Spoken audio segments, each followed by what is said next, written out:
오늘 사순절 첫째 주일에 낮은 곳에 오신 예수님이라는 제목으로 말씀을 드리겠습니다. 저는 어린 시절 서울역 앞에 남산 아래 그 지역에서 자랐습니다. 기억하시는 분들도 계시겠지만 양동, 도동, 동자동, 가롤동, 후암동, 제가 누비며 다녔던 지역들입니다. 도동에서 태어났고요. 그 후에 곧 우리 집은 후암동, 동자동으로 옮겨졌으며 우리 형제들은 모두 다 후암동에 있는 삼광, 당시에는 국민학교, 지금 삼광초등학교를 다녔습니다. 그때 우리 저희 외갓집도 후암동, 가롤동에 이렇게 있었습니다. 당시 그 서울역 앞 가까이에 우리가 흔히 얘기하는 그 홍등가라고, 그러니까 붉은 등불을 켜놓은 집들, 다른 말로 하면 이제 사창가죠. 잘 알려졌던 그 양동 그 판자촌이 바로 가까이에 있었습니다. 그래서 어른들로부터 절대로 그 근처로는 다니지 말라는 말을 종종 들었습니다. 그러나 이제 행정구역이 여러 번 개편되면서 양동과 도동, 동자동, 가롤동, 후암동 이 집들이 마구 이제 이합 집산되면서 양동과 도동은 사라졌어요. 양동은 중구 남대문로 5가가 되었고 또 도동은 용산구 동자동으로 편입되어 버렸다는 사실을 제가 알게 되었습니다. 1995년도, 그러니까 제가 미국 온 지 만 22년 만에 처음 한국을 방문했을 때 그 집안 어른들에게 묻고 물어서 어렴풋이 제가 알고 있었던 제 출생지 도동을 찾아갔습니다. 그것은 성인 두 사람이 이렇게 겨우 어깨를 맞대고 걸어갈 만한 좁은 골목 아니었습니다. 그 안에 여전히 아주 매우 초라한 집이 있었습니다. 참으로 초라한 저의 출생지를 방문하고 돌아오면서 저는 이런 감사한 마음이 생겼었죠. 먼저는 이렇게 어려운 환경 속에서 저를 낳아주시고 키워주신 부모님께 대한 감사였고요. 그리고는 우리 세 딸을 미국의 좋은 환경에서 낳고 키울 수 있다는 것에 대한 참 감사가 컸습니다. 그 모든 것이 다 하나님의 은혜였음을 고백하면서 참 내가 잘 찾아왔었다 하는 생각을 가졌었습니다. 여러분은 어디서 출생하셨나요? 시간이 있으면 서로 출생지 소개를 하면 좋을 것 같은데, 오늘 본문 말씀은 예수 그리스도의 탄생에 대한 말씀입니다. 보통은 우리가 대강절과 크리스마스 때에 이 본문을 다루는데, 오늘은 우리 사순절 첫째 주일에 예수님의 탄생에 대한 말씀을 나누면서 이 낮은 곳에 오신 예수님을 우리가 깊이 묵상하기를 원합니다. 실은 오늘부터 시작해서 한 6주 동안 그 예수님의 생애와 죽음 부활을 우리가 좀 큰 픽처로 이렇게 나눠서 말씀을 나누려고 해요. 그 이유는 우리가 사순절이니만큼 예수님을 더 깊이 묵상하고 주님을 닮을 수 있는 계기가 됐으면 좋겠다 하는 것이죠. 본문에 나오는 대로 당시 로마의 황제 아구스도는 인구 조사를 실시하였습니다. 세금 징수를 위한 것이었죠. 여기 보면은 천하로 다 호적하라 이렇게 됐는데, 천하는 사실 로마의 통치력 내에 있는 모든 사람들에게 호적의 의무를 부과시킨 것입니다. 사람들이 이제 다 호적하러 고향으로 돌아갔는데, 갈릴리 지역의 나사렛이라고 하는 동네에 있었던 요셉도 자신의 아내 마리아를 데리고 자기의 고향인 유대 땅 베들레헴으로 갈 수밖에 없었습니다. 그때 마리아는 이미 예수를 잉태하여 만삭이 된 몸이었죠. 그 거리가 어느 정도 되는가? 갈릴리 나사렛에서 그 밑에 유대 땅 베들레헴까지는 직선 거리로 한 170km가 됩니다. 그런데 당시의 사람들은 그 두 지역 사이에 있는 사마리아를 지나다니지 않았습니다. 왜냐하면 유대인들이 사마리아인들과 상종을 하지 않았기 때문에 결국 돌아서 요단강을 건너서 다시 사마리아를 지난 후에 다시 강을 건너 요단강을 건너 유대 땅으로 들어가곤 했습니다. 그러니까 실제 여행 거리는 약 230km가 되는 거예요. 일반 사람들이라면 하루에 한 30km 정도를 이동할 수 있기 때문에 최소한 한 8일 시간이 소요가 됐습니다마는 만삭이 된 몸으로 적어도 한 10일은 걸렸을 것이다, 이렇게 추측이 됩니다. 본문에는 첫 아들을 다 이제 베들레헴에 가서 첫 아들을 다 강보로 싸서 구유에 뉘었으니라고 했습니다. 구유란 말, 우리가 이제 어려서부터 크리스마스를 지내고 성탄절 때에 구유 말구유 얘기를 많이 듣다 보니까 굉장히 우리가 구유를 로맨티사이즈 시키고 있는 경향이 있는데, 구유라고 하는 것은 말 그대로 가축의 여물통이죠. 여물통, 가축의 먹이를 담아 놓는 그 그릇입니다. 왜 아들을 낳아 구유에 뉘었을까? 왜 하나님은 그의 독생자를 온 세상의 구주로 보내시면서 베들레헴에 탄생케 하시고 그리고 구유에 뉘게 하셨을까? 그래서 말씀을 우리가 좀 더 나누기 전에 이번에 성지순례에 가서 방문했던 베들레헴의 예수님 탄생 교회 사진을 보여드리겠어요. 이것이 밖에서 보는 그 예수님 탄생 교회 건물입니다. 굉장히 커요.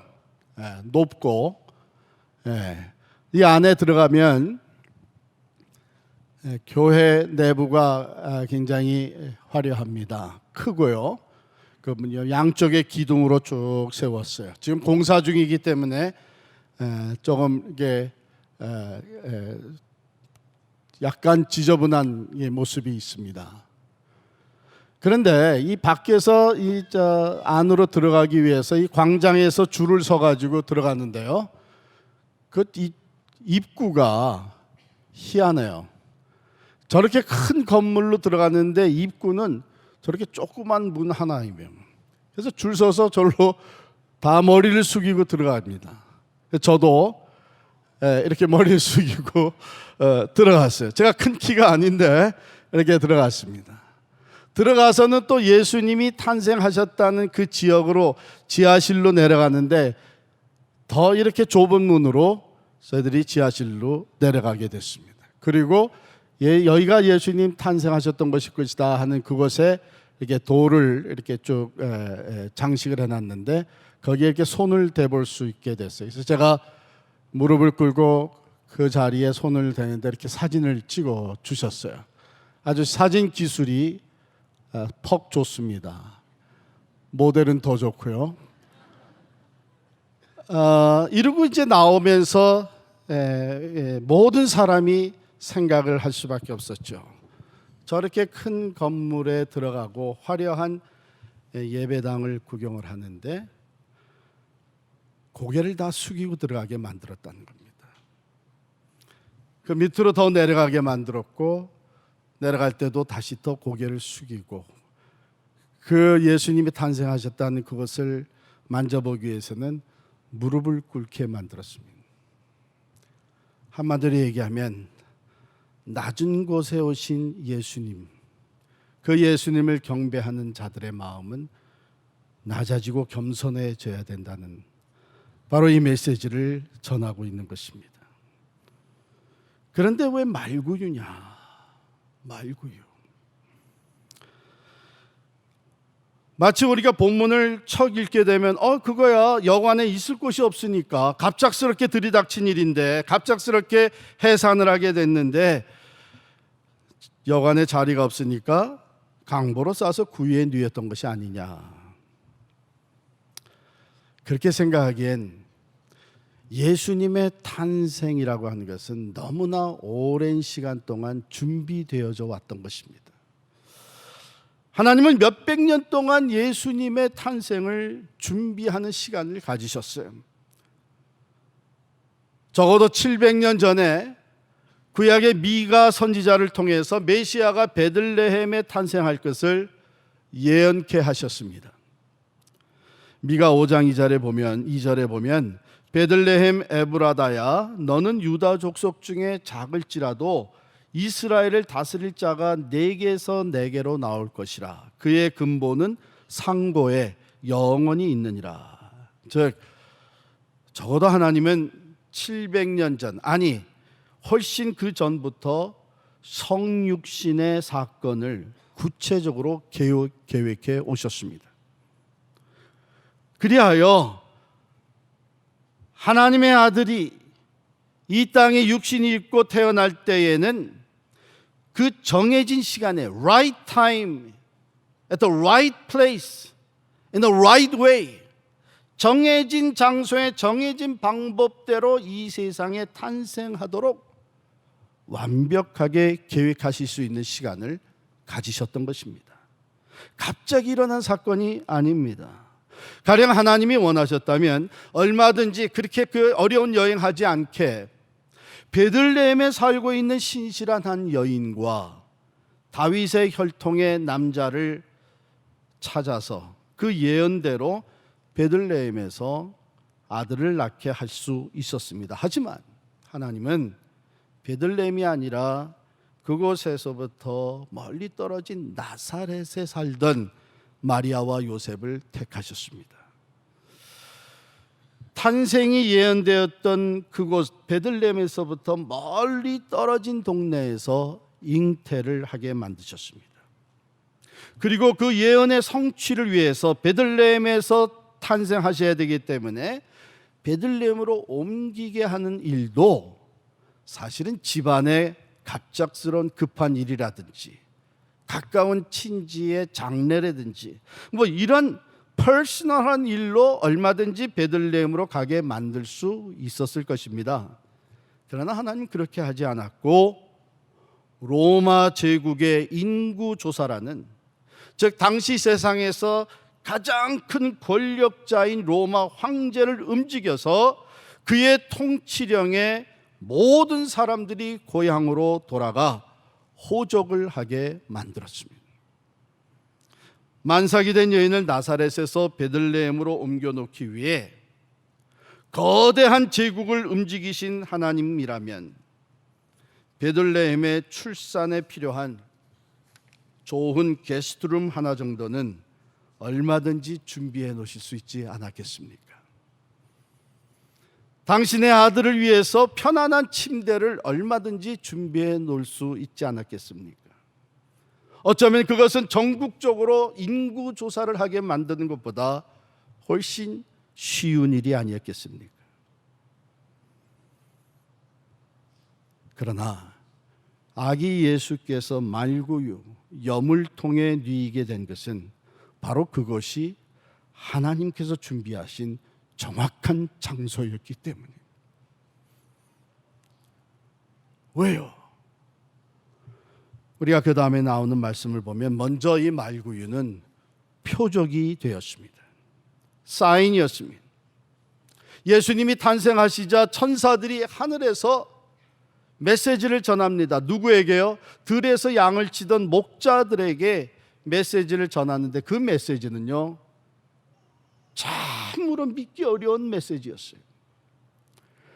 2장 11절에 보면 오늘 다윗의 동네에 너희를 위하여 구주가 나셨으니 곧 그리스도 주시니라.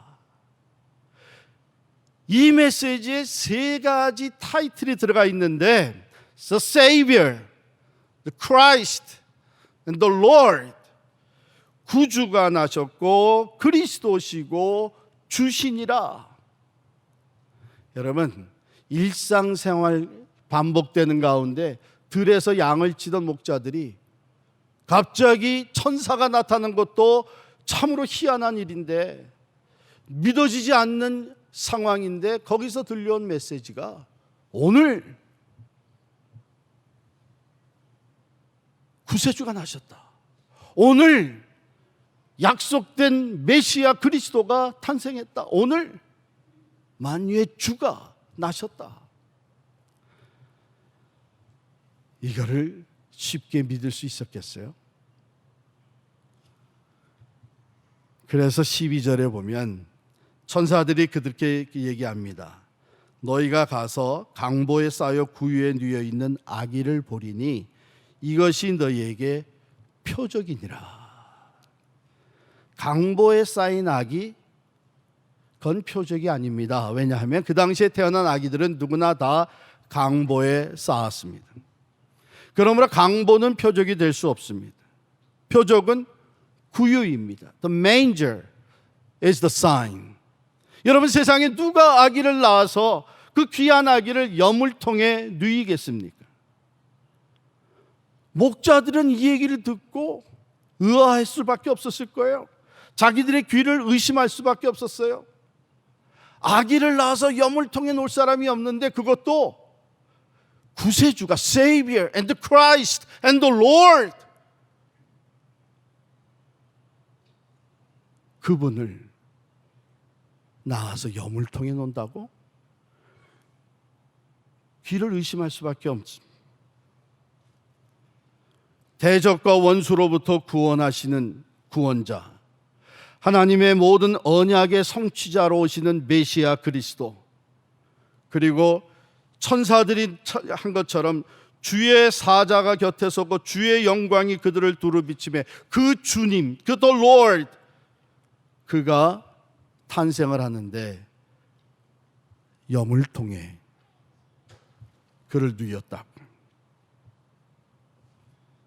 이것이 표적이었습니다. 역사에서 어느 왕도 태어나서 여물통에 뉘어진 왕은 없습니다. 그래서 당연히 동방에서 별을 보고 아기 예수를 경배하기 위해서 찾아오던 동방 박사들이 잠시 그 별이 사라지자 누구에게 찾아갔어요? 예루살렘 헤롯 왕궁에 가서 묻습니다. 유대인으로 나신 왕이 어디 있습니까? 왕이 태어났다면 왕궁에서 태어나든지 아니면 적어도 왕궁에서는 알고 있을 것이다. 당연하죠. 그런데 왕으로 오신, 구세주로 오신 그리스도 주께서 가축들이 있는 여물통에 누웠습니다. 목자들에게 가서 이 왕을 찾아 만나라. 그 왕권이, that kingship is so different from other kingships. 다른 왕권하고 얼마나 다른지를 가서 한번 봐라. 가축의 여물통에 누워 있는 왕. 목자들은 한마디도 할 수 없었을 거예요. 이걸 믿어야 되나? 하늘에서는 그때에 영광스러운 찬송이 울려 퍼졌습니다. 지극히 높은 곳에서는 하나님께 영광이요, 땅에서는 하나님이 기뻐하신 사람들 중에 평화로다. Glory to God. 구세주가 여물통에 탄생하셨다. Glory to God. 메시아가 메인저에 누워 계시다. Glory to God. The Lord is laid down in a manger. Glory to God. 지극히 높은 곳에서 지극히 낮은 곳까지 하나님께 영광, 영광, 영광이었습니다. What a God. What a Savior. 놀라운 하나님, 놀라운 구세주의 탄생이죠. 그러므로 말구 위에 탄생케 하신 것은 그것이 표적이 되게 하시기 위함입니다. 두 번째로 말구유는 제자의 길을 얘기해 줍니다. 당시에 경건한 종교인들이라고 하는 바리새인들에게 천사가 나타나지 않았습니다. 천대받고 죄인 취급받는 목자들에게 나타났습니다. 그리고 하늘의 메시지와 찬양이 울려 퍼졌습니다. 지극히 높은 곳에서는 하나님께 영광이요, 땅에서는 하나님이 기뻐하신 사람들 중에 평화로다. 하나님이 기뻐하신 사람들 누굽니까? 도대체 하나님이 기뻐하셔서 메시아를 보내주시고 참 평화를 얻게 하시는 그 사람들이 누구입니까? 누가복음 10장 21절에 주님 말씀하시기를 그때에 예수께서 성령으로 기뻐하시며 이르시되 천지의 주제이신 아버지여 이것을 지혜롭고 슬기 있는 자들에게는 숨기시고 어린 아이들에게는 나타내심을 감사하나이다. 옳소이다. 이렇게 된 것이 아버지의 뜻이니이다. 하나님이 기뻐하신 사람들은 세상에서 지혜로운 자가 아닙니다. 누구보다도 이해력이 있는 사람들이 아닙니다. 오히려 미숙하고 어리석은 어린 아이들이라 그랬습니다. 즉 여물통에 누워 있는 아기를 보고 거부 반응을 일으키지 않는 사람들, 있는 그대로 가서 기쁨으로 찬양하고 경배할 수 있는 사람들, 한 걸음 더 나아가 자신의 구주보다 더 좋은 침대를 기대하지 않는 사람들, 그들이 하나님이 기뻐하시는 사람들입니다. 오늘날 얼마나 많은 사람들이 이 말구 위에 탄생하신 누워있는 예수 그리스도를 구주로 믿고 그 이름을 통해서 세상의 명예와 권력과 성공과 출세와 영향력을 가지기 위해 높아지려고 하는 사람들이 얼마나 많습니까? 그 이름으로 인해서 내가 복을 받고 세상 사람들에게 높임을 받는 사람이 되고자 하는 사람들이 얼마나 많습니까? 그들은 하나님이 기뻐하신 사람들이 아닙니다. 하나님이 기뻐하신 사람들은 이러한 사람들이 또 한 번 길을 가면서 어떤 사람이 예수님께 물었어요. 어디로 가시든지 나는 따르리이다. 예수님께서 그에게 말씀하셨습니다. 여우도 굴이 있고 공중의 새도 집이 있으되 인자는 머리 둘 곳이 없도다. Except the manger. 말구유 밖에는 머리 둘 곳이 없으셨던 예수 그리스도. 주님은 이렇게 말씀하시고 Follow me, 나를 따르라 하셨습니다. 말구유는 제자의 길을 우리에게 제시해 준 곳이었습니다. 진정으로 예수를 따르는 사람들이 있는 그대로 받아들여. 오늘날 예수를 따른다고 하면서 환경을 탓하고 시설을 탓하고 어려움이 있다고 불평하고 알아주지 않는다고 섭섭해하는 사람들이 얼마나 많습니까? 말구유를 생각하십시다. 거기서 예수님의 탄생과 더불어 우리는 참 제자의 길을 배우기 시작하는 것입니다.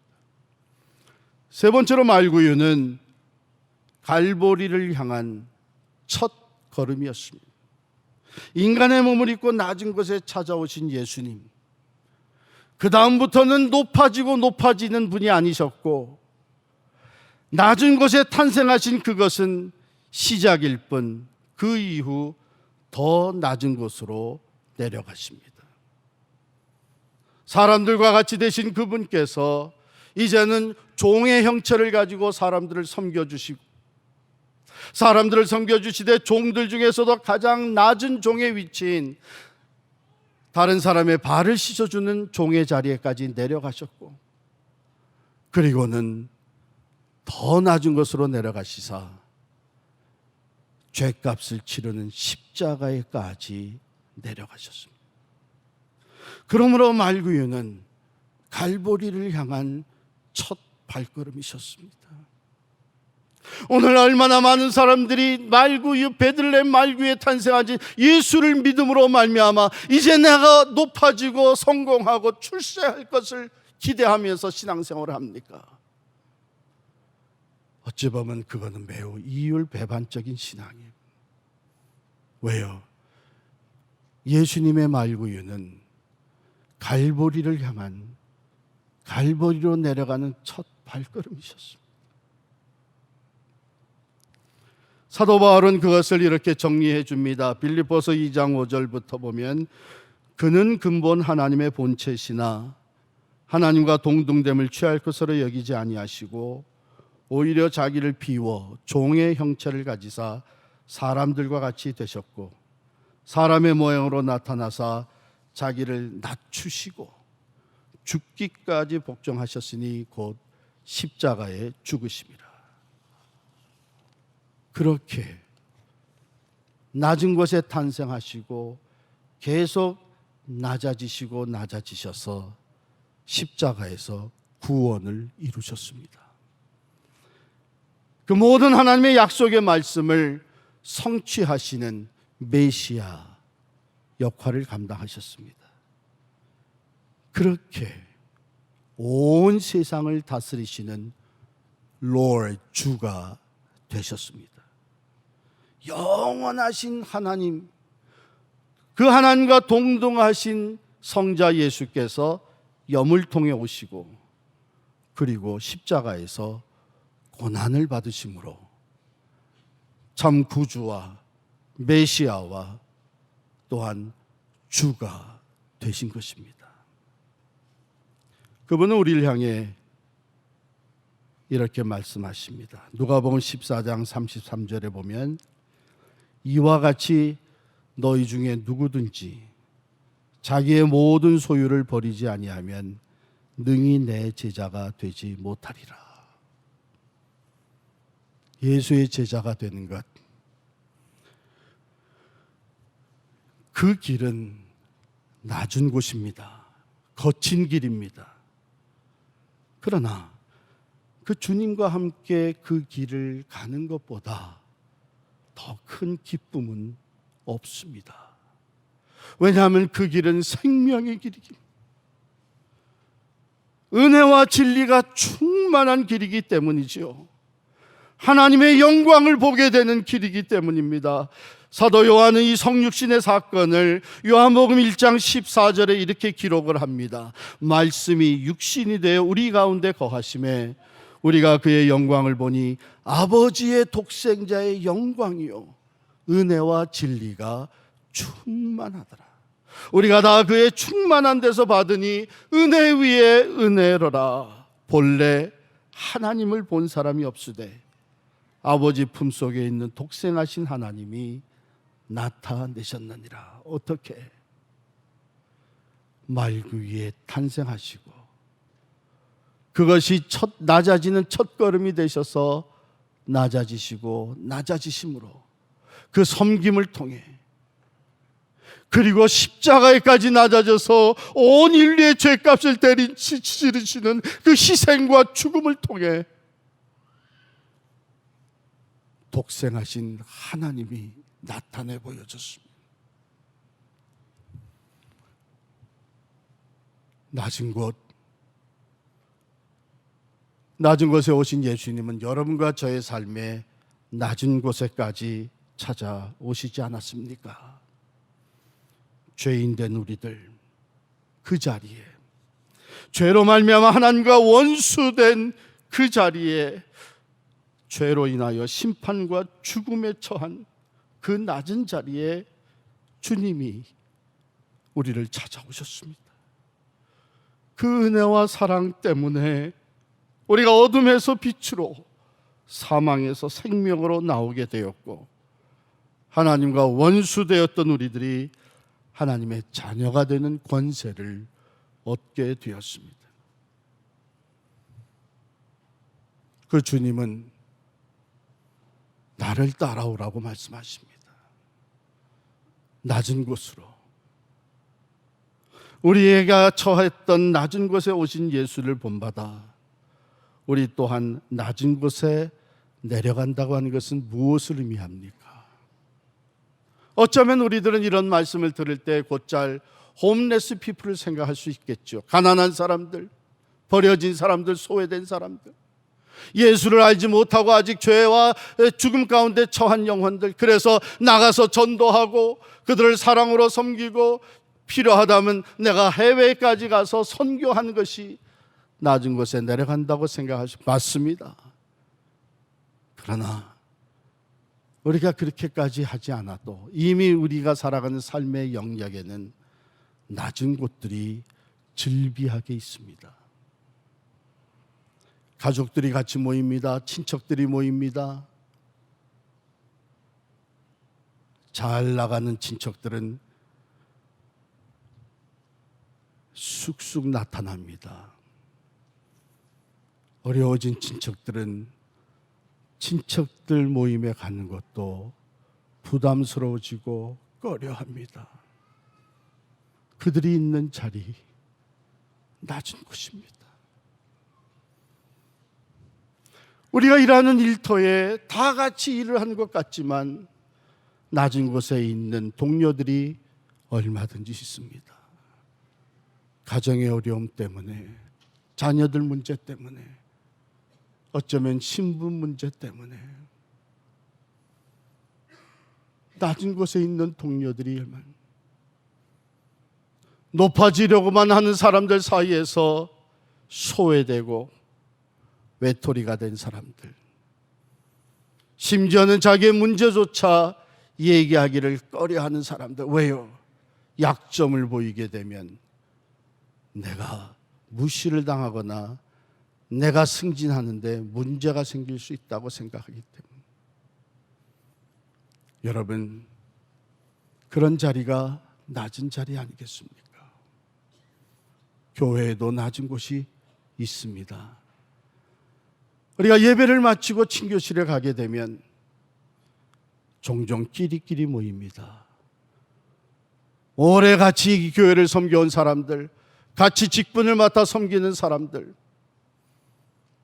그런데 그 중에는 교회 나온 지 얼마 안 돼서 아직 아무도 알지 못해 친교실에는 용기를 내서 들어갔지만 한쪽 구석에서 혼자 커피를 마시는 분들이 있습니다. 교회는 나오지만 아직 신앙이 없어서 적응하지 못하는 사람들이 있습니다. 거기가 낮은 자리입니다. 높아지려고만 하는 사람들에게는 그런 모습이 보이지가 않습니다. 그러나 진정 예수 그리스도의 제자 되어 낮은 곳에 오신 예수님을 만나기를 원하고 따르기를 원하고 닮아가기를 원하는 제자들은, 그런 사람들이 눈에 비추기 시작을 합니다. 내가 가지 있어야 할 낮은 곳이 바로 그런 곳입니다. 교구가 모일 때도, 은사동이 모일 때도 마찬가지입니다.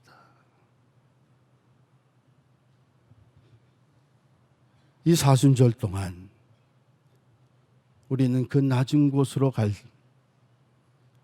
거기서 놀라운 것을 발견하게 됩니다.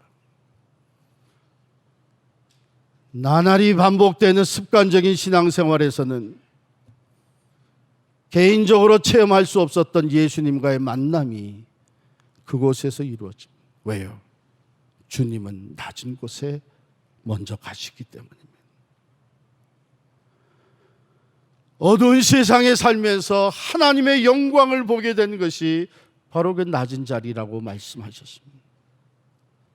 그 낮은 곳에서 우리는 진짜 살아 움직이는 참 생명력을 느끼게 됩니다.